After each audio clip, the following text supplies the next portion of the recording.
Hello, virtual warriors. Hello. I am Saru Monsuki, this time in anime form with the next list for you now.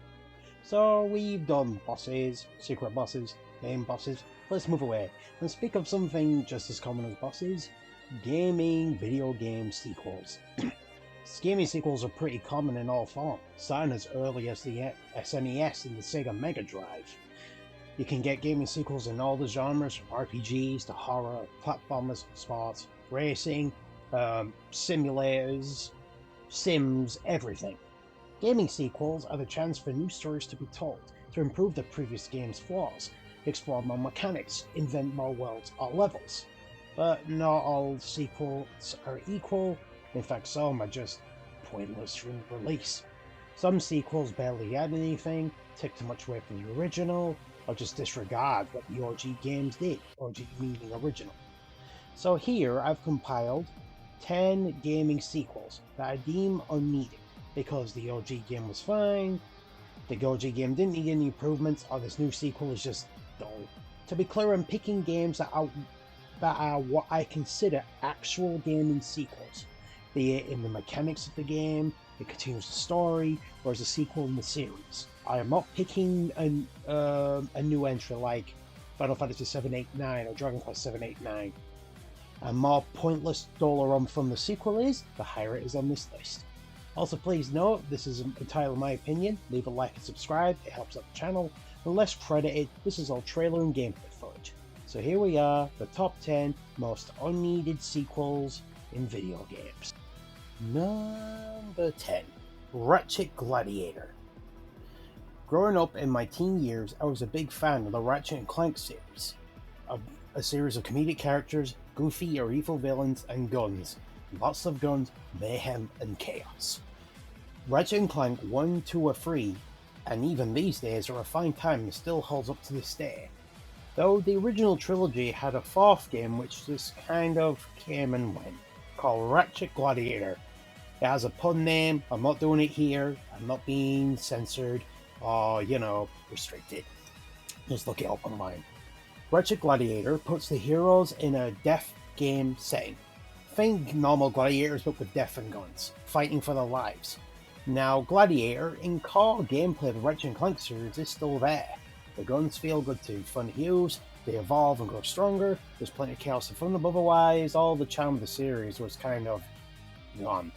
The comedic writing was absent, the game had a more mission-based structure, removing the exploration of previous games, and minus the big bad being this, sharp dapper shark dude in a suit.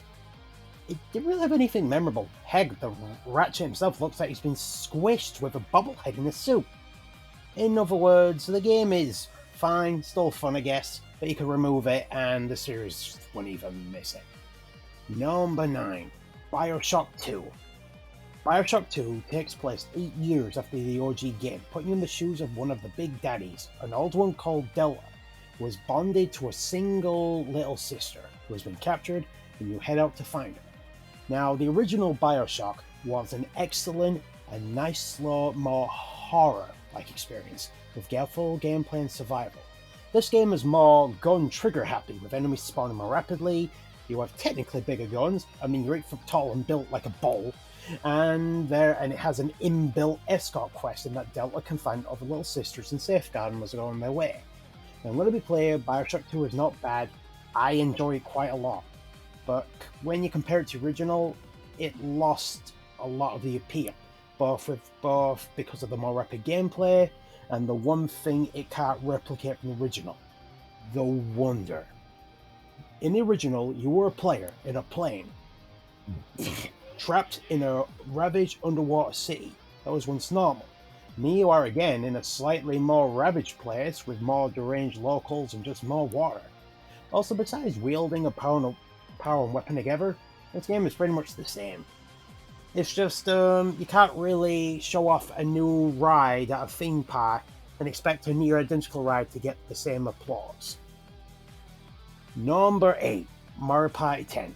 Now I'm just going to cut this one short. This is not a story sequel anyway, but it's functional the same, it's in. Murrah Pi 9, the one before this, arrived with some negative feedback. Instead of the whole rolling a dice and moving around a board, you roll in the car, you move together in a linear road, and the entire fun is determined by dice. Heck, the mini games only come when the game feels like it. So the 10th game, developers thought, this car that everyone disliked, let's do it again, but with new mini games, a Bowser mode, and a small ball game you need amiibo for.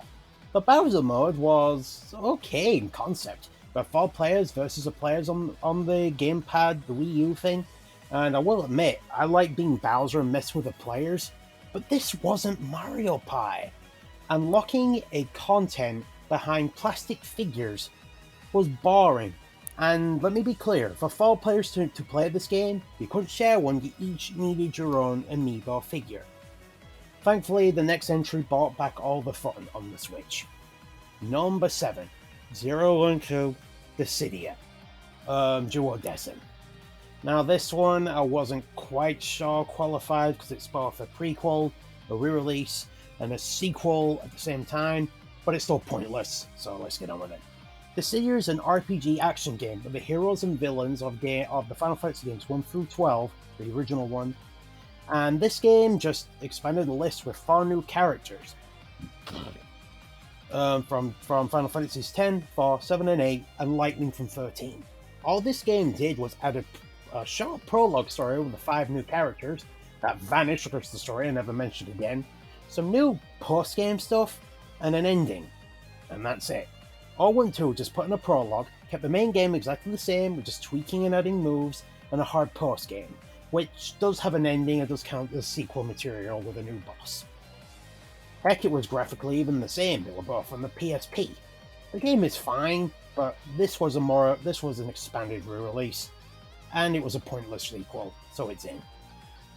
Number 6, Outlast II. Now we're really starting with the pointless sequels.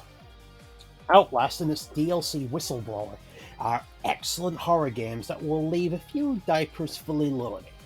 But when Outlast 2 was announced, in a dark creepy farm setting, I was excited. But then I played it and my disappointment grew. Outlast 2 has the darkness, the feeling of helplessness, and the loneliness like its father, but it loses any sense of direction and the fear. To explain, in the original Outlast, you are a reporter at an insane asylum, with only a video camera with a nightlight as your only defense. You look down to the dark area, rationing power, and bolt from the mad residents. Because you were inside, the area felt claustrophobic and suffocating. You could hear bangs and clumps or grunts from the rooms beyond. As you were being chased, the lack of places to go added to the sense of panic as you scrounged for the nearest door, hall, the better locker or vent to hide in. But in this small open setting, when chased by a mob, and the game expects to go down one direction, it doesn't tell you where, and it turns this feeling of horror into one of frustration. Without the feeling of being trapped and just the more visual gore rather than it being behind a door or hinted, it just turns the game from fear-reducing to one of annoyance. And so you can now just go around enemies in the open, it removes the panic too. I mean, before, if an enemy was in a corridor, you have to run away. Now you can just, go around them. Also, the story is bad, just really bad, and it makes no sense at all. Dead Space 3, number 5, Dead Space 3. Now this one will be short. Dead Space, heck its sequel, even with the voice acting, are incredible horror games, with great panic-inducing combat, grotesque horrible monsters, and a dark, spooky environment, with occasional trips into the dark loneliness of space. It was a slow, panic-filled experience, while Dead Space 3 lost me in the first couple hours. It turned the game into a more action experience with the monsters just spawning with no wind-up or build-up. It lost what made the OG games terrifying. Unlike Outlast, the former games were in more indoor trapped areas. Dead Space 3 is more exterior. You can just run around them. I've been told the DLC and the co-op mode is fine, but it lost me in the first 3 hours. I wasn't, if anything, was more terrified of playing the game further for how boring it was. So, here it is. Number 4, Final Fantasy XIII 2. FF13 you could call the most underwhelming of the series. It stripped away a lot of what made the former games even fun. It had a bad story, annoying characters, tedious gameplay for most, and a very unusual sense of restrictive exploration. It does get better about 20 hours in, but it was hard to. Now FF13 did conclude, ending with no areas for a sequel, so let's trap Lightning, the heroine of FF13, send her sister into time and space alongside newcomer Joel with the edgiest villain I've ever seen in history. 13.2 had more customizable roles for your characters, a better refined gameplay and monster recruiting as your third member. But was it fun? Yes, air quotes. Is it an improvement? Yes, I guess. Would I recommend it over others? No. The music was fine, graphics fine, the story was meh, and the game was just there. There wasn't really anything memorable, and it had a lot of fluff. Even though, saying that, I did platinum the game, so there is that. And this moves us on to number 3 entry, the sequel to this one. Number 3, Final Fantasy XIII Lightning Returns.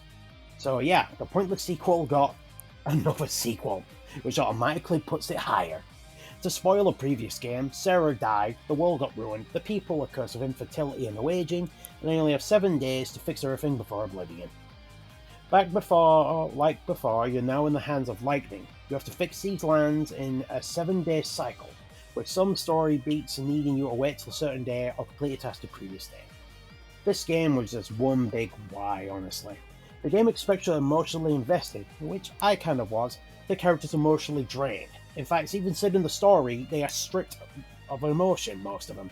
Lightning herself, and she's positively rippling with it. I'll say this though, the gameplay was really good, I enjoyed it, and Lightning could have like 3 different costumes as classes. But the game is just there. Again, I platinumed this game, but I won't ever go back to it. That's why I platinumed it, so I didn't have to. Number 2, Ni no Kuni 2. Now, of all the games on this list, this one personally stunned me the most. I endured the first game, despite some issues, and enjoyed it thoroughly. So when I heard of a sequel to this game, I was thrilled. It set a few centuries in the future, with all the magic and thrill there. But then I played it, and all that magic fizzled out like a deflating balloon. To start the story, the first game was a long adventure about a boy saving his mom while darkness and a villain ravage the world. In this one, you play Evan, an orphan young cat boy prince who wants to make a happy country. There's your whole plot point. There you go, I've just saved you 40 hours, that's your whole plot point. This game is one of the most blandest stories I have ever seen. There is no character growth, there's no character arcs, there's no drive to push the story forward, no villain that will oppress you. I mean, there is one, but he's kind of an annoyance. It's just meh. Not even the hero gets any growth, he just wants a happy world.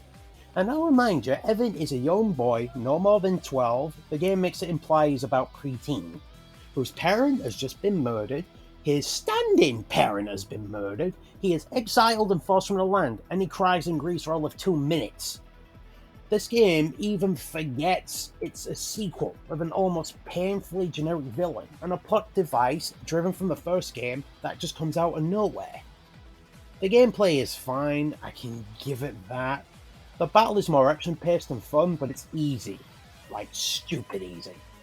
And it has Diablo-style top-down segments, for some reason, and a castle management sim that is fun, but it shouldn't be more fun than the actual RP Bleeding G. And the game graphically is fine, but it's skin deep. The character designs look good and the environments are amazing, I'll give it that. There's no anime cutscenes, rare anime cutscenes, with mostly people standing still and stock phrases thrown in. This stung, because I enjoyed the previous game and this one nearly put me asleep. Now before I go on number 1, I'll remind you, this is my own personal opinion, okay? Don't send out the pitchforks and torches for entry 1, please. But before then, a quick honorable mention. Final Fantasy X2. This was literally the first thing I thought of, and by definition is an unneeded sequel. FFX was a fine game and ended on a nice note. This game turned the otherwise calm and serious story into a more cartoon show style nature. The girls look ready for a cosplay convention, especially Yuna and Riku. Just look at their outfits, seriously. And a more mission structure where you just go where you want in the world.